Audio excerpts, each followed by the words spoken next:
Keelekohvikus. Ma õpin ülikoolis eesti keelt ja tahan seda harjutada. Õnneks on selleks palju võimalusi. Eile käisin keelekohvikus, kus saab harjutada eesti keelt vabas ja lõbusas vormis. Keelekohvik ei toimunud küll kohvikus ja kohvi ka ei saanud, aga ikka oli väga tore. Keelekohvikut juhendas Ülle ja kohal oli 10 eesti keele õppijat.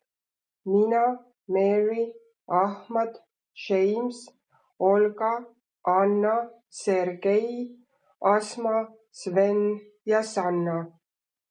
Alguses me tutvusime üksteisega ja mängisime lõbusaid tutvumismänge. Mulle meeldis eriti mäng, kus ma pidin pantomiimi abil selgitama sõnu. Pärast tutvumist ütles Ülle, et meie tänane teema on hobid ja lemmiktegevused. Me töötasime paaris ja rääkisime oma hobidest. See oli väga huvitav. Näiteks sain teada, mis on geopeitus. Tahan seda ise ka kindlasti proovida. Ülle aitas meid ja vahetas ka paare.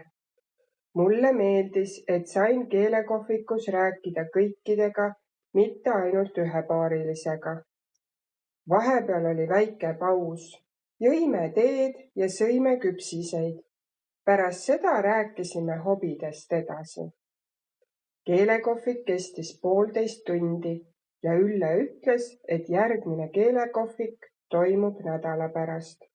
Lähen kindlasti.